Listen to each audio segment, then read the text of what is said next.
Welcome back. This time we're talking about Ghostbusters, and by that I mean the 1984 original. With the new movie coming out this week, I figured it was a good time to sit back and watch the original movie as well as the sequel, because it had been a while since I've seen either of those films from start to finish. So in this video we're going to talk about Ghostbusters, and later this week I'll have a separate video on Ghostbusters 2.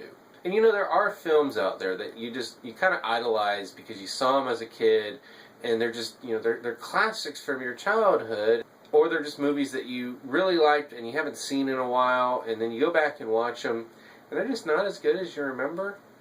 Well, Ghostbusters is definitely not one of those movies. It's still a lot of fun, still has lots of laughs, and it's just generally just a very good movie. Now for me, I was 3 years old when this movie came out, and knowing my parents, I'm pretty sure I probably didn't see it right when it came out. I honestly have no memory of when the first time I saw Ghostbusters. I just know I've seen it many times as a child, really enjoyed it. But really, for me as a kid, growing up in the late 80s, what I remember most about Ghostbusters was actually the cartoon series, the real Ghostbusters. I looked it up just to get a little bit more information for this video, and I was surprised to see that it actually lasted 7 years. It had 140 episodes. And, you know, kind of expanded the universe of the Ghostbusters. They did a lot with that show, and that was just one of the staple cartoons, along with like G.I. Joe and Transformers, that were just the core cartoons that I grew up with. And what I do remember is later on, as I got into my early teens, going back and rewatching the movie and catching some of the jokes that I wouldn't have gotten as a kid and going, wow, there's actually some kind of dirty jokes in this movie. And you can really tell it's a product of the 1980s. That core group of people that were just making really good comedies at that time. You got Bill Murray, Dan Aykroyd, Ivan Reitman behind the camera, Harold Ramis either as writer or as an actor. And a lot of those guys just worked together in a bunch of different capacities to create some really iconic comedies, and Ghostbusters is definitely one of them. Now, if somehow you're not familiar with the original movie, I'm going to do my best to avoid any major spoilers. And it's a relatively simple story, so there's not a huge amount to spoil, but suffice it to say, you've got these three scientists, Peter, Ray, and Egon. And they work for this university. They're investigating paranormal subjects. They're kind of ridiculed by the rest of the university. And right when they start getting actual data, they get kicked off campus. And they have to find a way to survive. They have to find a way to make some money. And Peter, played by Bill Murray, he comes with the idea, well, let's go into the ghost hunting business. And that's what they do. As the Ghostbusters become more popular, they get more clients, and they need additional help, and they end up hiring Winston, played by Ernie Hudson.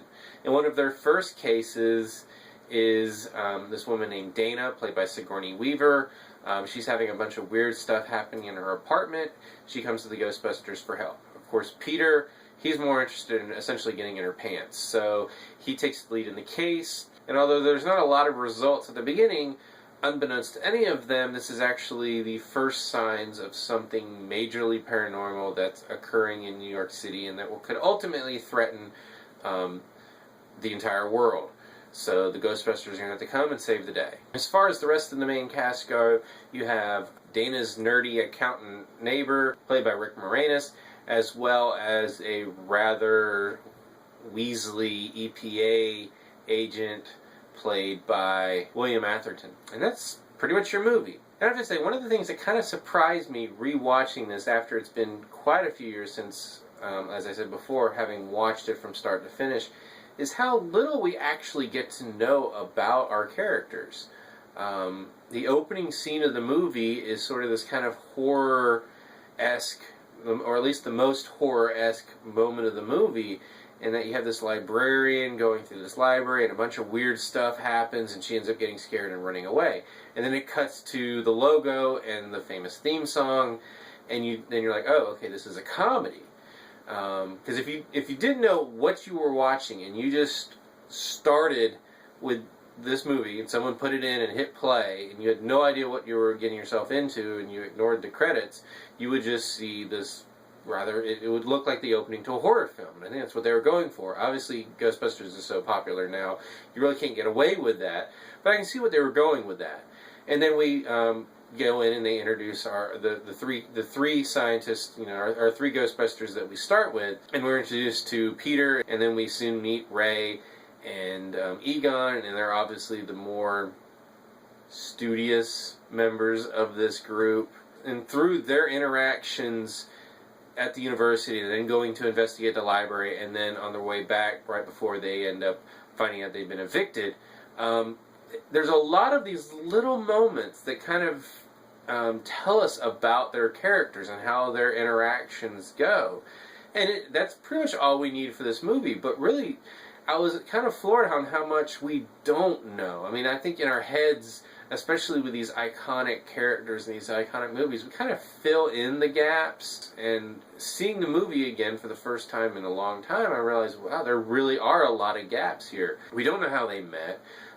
We don't know how they got together and why they're partnered together. We really get very little of their backstories, other than Ray owns his parents' house because they have to mortgage it to open up the business. But beyond that, we learn very little about these characters. Later, when we meet Winston, he's sort of the same deal. Actually, we might get a little bit more into his character because we find out he's at least somewhat religious because he brings up the question of God in a conversation with Ray, sort of midway through the movie. And then also, he's sort of the everyman guy.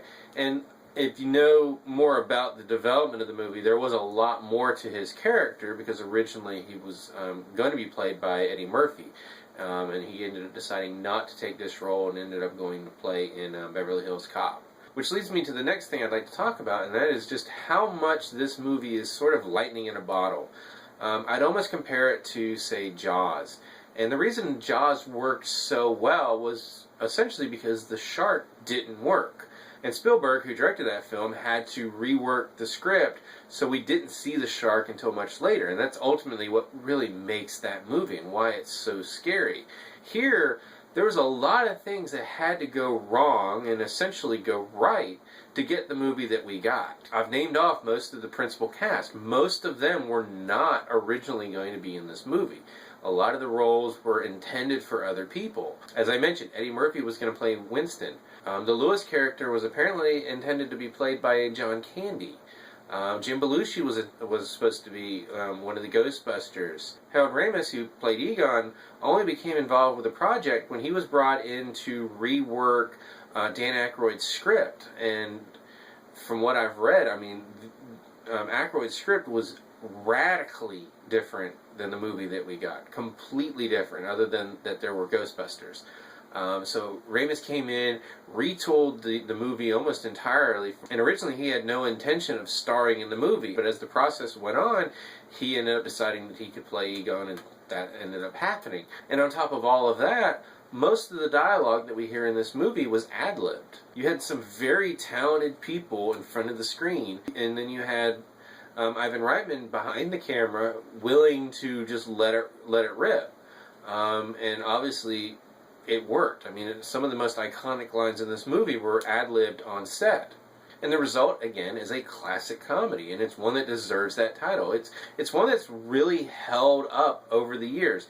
I mean, there's a few dated jokes here and there, but this is a movie that's now 32 years old and is just as relevant today as it was then.